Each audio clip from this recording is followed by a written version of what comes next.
Hello, my name is Scott Cadredis, and I am a junior here at Bloomsburg studying political science with a concentration in law and a minor in legal elements.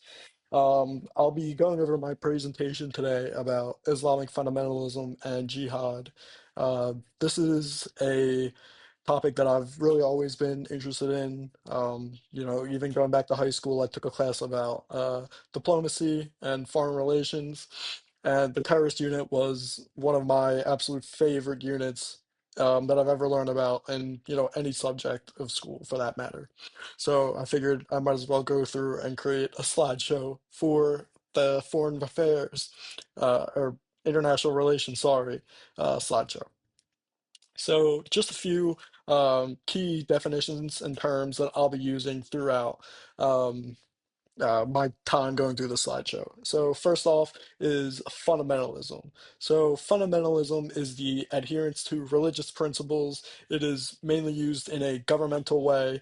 You look at a place like Iran or Saudi Arabia, who strictly adhere to the next point, which is Sharia law, which is the set of laws given through the Quran to um, Muslims or the people who believe in the Quran. Um, think of it like the Ten Commandments from the Bible. They're just laws and rules given to the people to live by. Next up is jihad slash jihadism, which is a very interesting concept. So basically, um, there is two sets of jihad. It is you can either have a personal jihad, like something you're going through personally, or stuff like that. And you have external struggle jihad, which is looking out at the world and saying, maybe this isn't right, maybe this could be better. And a lot of these terrorists and organizations end up using this external struggle as a main driving point for their ideas to be pushed. Next up is the caliphate. It's just a form of the Islamic government. Basically, the head of the caliphate, the caliph, is the head of the Islamic world, and it is something that a lot of these groups look to push onto the Muslim world to gain more power and control over people's day-to-day lives. And finally, the Mujahideen are freedom fighters. They really are like the pioneers who really started the ideas of having to fight and trying to get back at those who have done them wrong in the past. All right, so starting off, just looking at some well-known organizations and groups. Um, Some really well-known ones include ISIS, the Taliban, Al Qaeda, Hamas, and you may have heard about Hezbollah or the Houthis, if you have kept up with the news with this Hamas and Israel conflict going on. So starting off, ISIS stands for the Islamic State of Iraq and Syria. Obviously founded in Iraq and Syria, but I will be going into that a little bit more into detail in just a little bit. A lesser known group is Boko Haram out of Nigeria and North Africa, and they actually pledge their allegiance to ISIS. They are the group who really backs Boko Haram up. The Taliban is a very famous group out of Afghanistan and Pakistan, mainly fighters out of Afghanistan who were later trained by special forces in Pakistan. Um, as well. I'll be going over more detail in just a little bit. Al Qaeda is probably the most well-known group due to their terrorist attacks on 9/11.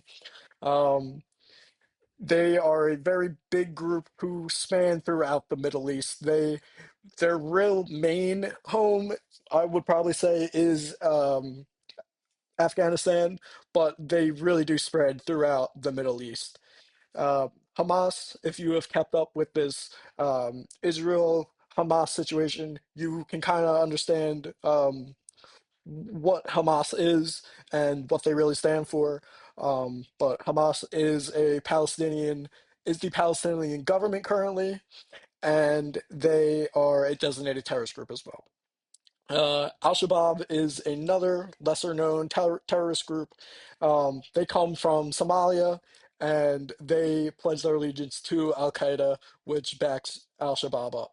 And finally, Hezbollah and the Houthis, I'm really not going to spend too much time on because they're more so lower level militant groups who just like to aid these main groups up here.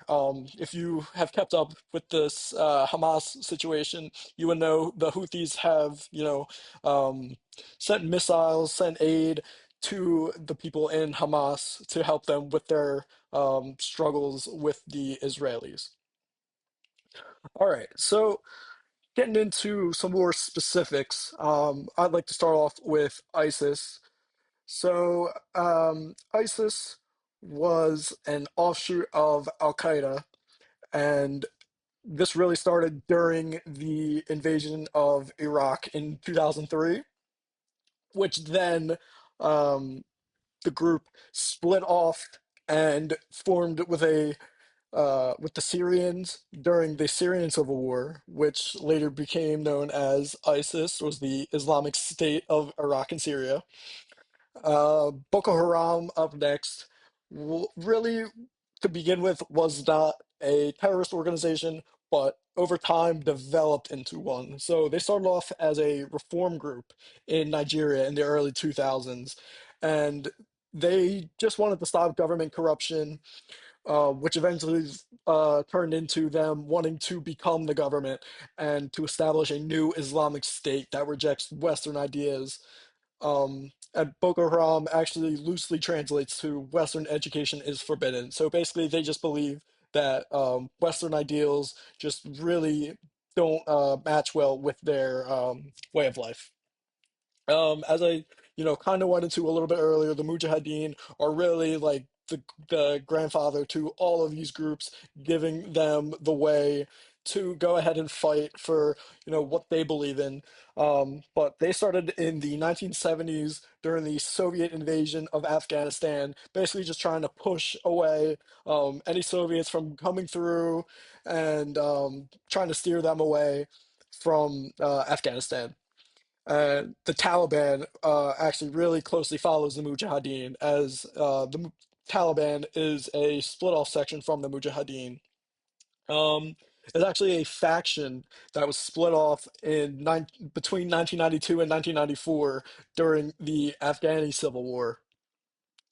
Um, so basically, the Taliban came to power because they wanted some sort of law to be put into place. During civil war, it really is a hard time to find structure and stability, and that's really all the Taliban wanted. So basically, by going through and getting rid of the old government, they were able to establish themselves as the new reigning government in Afghanistan. Next up, Al Qaeda. They go through something I like to call ideological jihad, obviously founded by Osama bin Laden in 1988, 1989. And they really wanted to help the Mujahideen fight off the Soviets, which eventually turned into bin Laden wanting to create a Arab safe world with throughout the Muslim world. So he wanted to establish a um, a complete and total Islamic state to take revenge for the atrocities committed by so-called infidels, those who do not believe in Allah. Next up is Hamas. Hamas started off as another kind of group. Many of the founding members of Hamas belonged to a group called the Muslim Brotherhood of Gaza, which ran social movements. So, like schools, hospitals, getting aid to people, water, clothes, food, whatever it may be. They were like the main group to be handing that out at that point. But during the first Intifada in 1987, um, some of the members of the group really just we're not going to stand for the conflict that has been going on since the founding of Israel between the Palestinians and the Israelis. So they started military action and started off this group called Hamas. Next up is Al Shabaab. Al Shabaab um, very closely relates to a story out of Boko Haram, as they were just a group looking out for the people of Somalia, which then took on to wanting to overthrow the government and establish a strict Islamic state that is governed by Sharia law. All right. And next up, just a few notable names. So I'm sure a lot of you know about bin Laden, so I'm not going to spend a whole lot of time on him. But basically, bin Laden was the son of a very wealthy contractor and architect out of Saudi Arabia. And bin Laden, his coming over to Afghanistan during the invasion by the Soviets, he did not want to see any more people getting close to sacred Arab or Muslim cities or holy lands such as Mecca or Medina. And so his idea was to start a jihadist group or a terrorist group at this point now in Al Qaeda to help and kind of back off those who did not oppose his ideas. Next up is Abu Bakr al-Baghdadi. So al-Baghdadi was actually the founder of ISIS in 2003. Um, he is really characterized by his very um, crazy way of thinking. So, ISIS wanted to create an Islamic caliphate throughout the whole Muslim and Arab world. And he actually declared himself the Caliph or the Caliph, the king of the Muslims, um, during his time in 2014. Um, he created so much chaos, ethnic cleansings, mass executions, and terror attacks all throughout the world. So he was somebody who was at the very top of many targets for the United States and others who are looking to execute any other terrorist. Anwar al-Awlaki was actually a U.S. citizen from Albuquerque, New Mexico, and grew up in Colorado. So his parents were Yemenis immigrants who came to the United States, ended up staying there for a little while, didn't want to go back to Yemen due to civil war and just all around discomfort in the whole area. And around the time that Anwar was growing up, he really wanted to go back to his homelands and explore his roots, which is when he went back to Yemen and he was radicalized to become a head imam for the lead temple of Al Qaeda, and they would use these temples to kind of brainwash people into fighting for the so-called freedom fighters. Um, Next up, Ahmed Yassin was the founder of Hamas. He was one of the people who really just could not stand for what was going on in Palestine, in the Gaza Strip, or the West Bank. And he was one of the people who stood up and said, "We need to take military action, or else nothing is going to ever get done." And finally, Mullah Muhammad Omar was the founder of the Taliban. He once again was one of the people who broke off from the Mujahideen and ended up starting the Taliban to go and pursue his own agenda of getting rid of the Afghani government. It's just some, maps that I found that were pretty useful to me. You see, all up in here, there was a lot of instability all around Africa. You see, there's a lot of instability. Um, I really like to look around this area. This is around where ISIS starts. So right here is Iraq, up here is Syria, and you can see Islamic State. Islamic State, how much influence they have all over the region, as well as, places like Al Qaeda. It's just a very unstable land area that has just been in constant turmoil, which causes not so much stability in the area. So finally, just some well-known attacks. The ISIS 2015 Paris attack.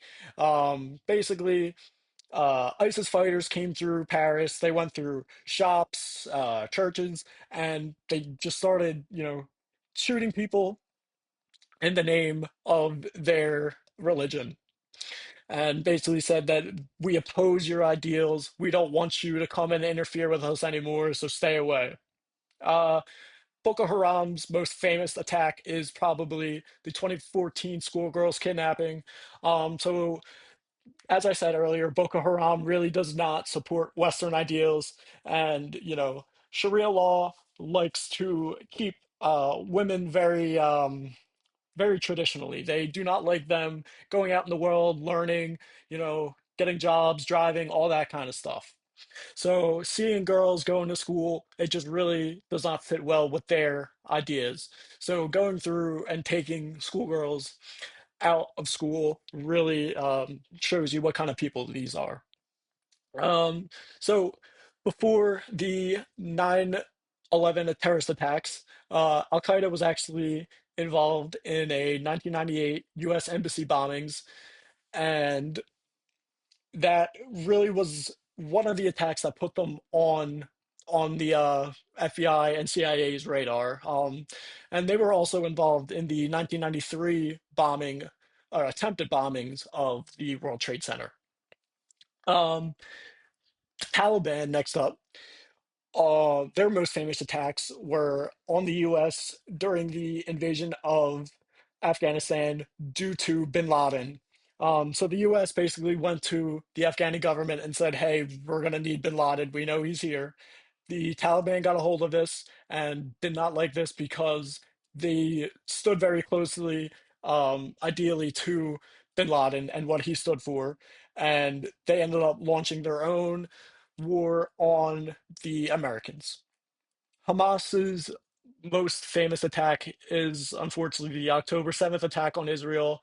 October 7th, 2023 was a music festival in Israel, and Hamas fighters came out through the sky through parachuting, ended up coming down and killing 1,300 people on the ground, as well as taking many, many, many hostages back to uh, Gaza Strip. And finally, the most notorious attack that Al Shabaab has committed was a mall shooting in 2013. I believe 67 people were killed, as well as 175 hostages were taken during this attack. They just basically wanted to show that they're willing to go out and do whatever they want, whenever they want. Um, that's going to wrap everything up for me. If you have any more questions, just let me know, please. Thank